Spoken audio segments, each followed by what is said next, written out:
Good morning. This is KELOLAND on the go with all you need to know in news and weather as you start your day. Today brings the state of the state in Pierre. Ahead of Governor Kristi Noem's address, we spoke with lawmakers on what they're looking forward to during the session. I'm hoping that we can really solve some problems in our healthcare industry as to how we can get more nurses to our state, how we can provide relief to our healthcare organizations and our providers. A lot of coverage is coming from Pierre today. We'll have a team out there bringing you news on air, online, and on social media. KELOLAND's Dan Santella, Bob Mercer, and Eric Mayer will all contribute. Two people in Sioux Falls are out thousands of dollars after falling victim to a jury scam. On Friday, two people got calls from someone claiming to be with the Minnehaha County Sheriff's Office. According to police, the caller said the individuals missed jury duty, and if they didn't pay, they would be arrested. A reminder, that does not happen here. We do not solicit people over the phone for money. We do not threaten to arrest people if they don't pay money. So if you do get a call like that, reach out to us, okay, before doing anything or giving any of your money away.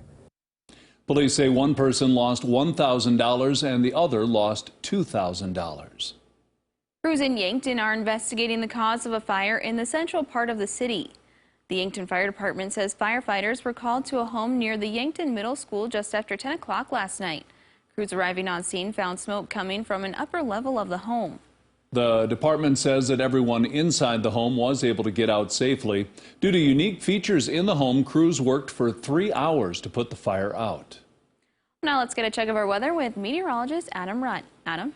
Well, good morning, everybody. We are off to a pretty quiet start to the day out there. Enjoy it if you have the chance to do so. We are going to gradually warm up quite nicely as we head through the afternoon. Around the region we go, a very nice array of scenes out there. Again, enjoy it if you have the opportunity to do so because we don't get days like this all that often. We'll take a look at Harrisburg this time around where they have a very nice sunrise on the way. 22 southwesterly breeze at just 8 miles per hour. But there are a few holdouts on the colder side of things, Lake Madison being one of them at 19. Aberdeen at 12, 7 in Sisseton and Ortonville, 22 at the airport, 17 Yankton, 32 though already in Pierre, 36 toward Rapid City.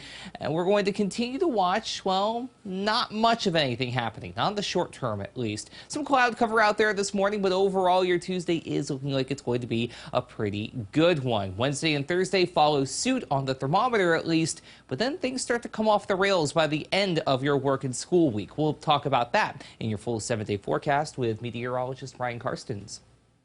Thank you, Adam. Starting Saturday, private health insurers will be required to cover up to 8 home COVID-19 tests per month, and that's for people on their plans. The Biden administration announced the change Monday as it looks to lower costs and make testing for the virus more convenient amid rising frustrations. Only tests purchased on or after January 15th will be required to be reimbursed. However, some insurers may choose to cover tests purchased prior to that date. Later this month, the federal government will launch a website to begin making 500 million at-home COVID-19 tests available via mail. Meanwhile, it's still hard to find COVID-19 at-home rapid tests. South Dakota Urban Indian Health says its shipment of free tests arrived in Pierre. Some of those boxes will be transported to Sioux Falls. The facility hopes to start handing out the tests today. Urban Indian Health will limit how many COVID-19 tests you can take. Actually, that's on Wednesday. The Vermilion School District has implemented a 2-week mask mandate for their high school and middle school. Those two schools reached their threshold of positive COVID-19 cases according to the district's return to school plan. Last Friday, the high school had 10 cases and the middle school had 6. As a parent, I just am glad the school's looking out for the safety of the kids, and at this point of time we need to do this to get our numbers back down so everyone's safe and activities can continue. The mask mandate will be in place through January 23rd. Follow the link under this story if you'd like to read the school's full Return to Learn plan. A salvage grocery store that launched nearly a year ago in Sioux Falls is now open in a new spot.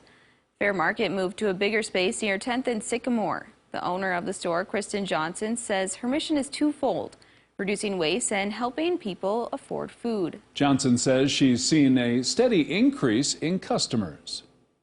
Let's look at some of our top stories. Now let's get one last look at your weather with meteorologist Brian Karstens. Brian? All right, watching your weather here as we head toward Friday. Chances of accumulating snow. So I know in the short run we've got some mild weather, but it looks like winter's going to try to make a return. This axis of snow, by the way, is coming in with an Alberta clipper, which will originate in Canada, and then this diagonal orientation of that snow alignment. And I think we're catching on to the initial trends here. There's going to be more to say about this as we get a better lock-in on how consolidated this snow is going to become. But obviously kind of anticipate areas that could get a plowable snow by Friday. In the short run, we are off to some wind today out of the west. That's a warming wind. Highs in the 40s for many. Rapid City could hit the 50s. Maybe some overnight sprinkles or scattered snowflakes in here. Not much of a system here, but I do think another one's going to roll into Minnesota late Wednesday night, early Thursday morning. That still, for most of KELOLAND, is a non-issue, but we'll keep an eye on that for our southwest Minnesota counties.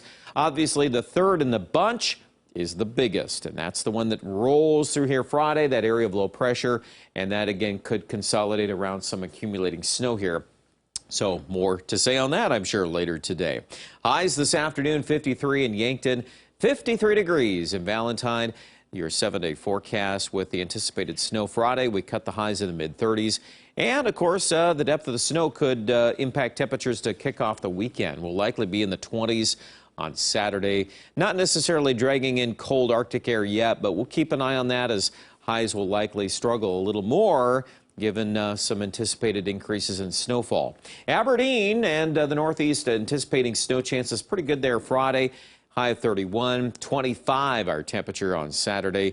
And the numbers in Pierre and central South Dakota also tumbling into the 30s to start the weekend. So the next 3 days, by and large, the days to take in the milder weather. Those 50s likely in Rapid City as well. Well, that's your forecast. Check out details with our Storm Center update right now at KELOLAND.com, and have a great Tuesday.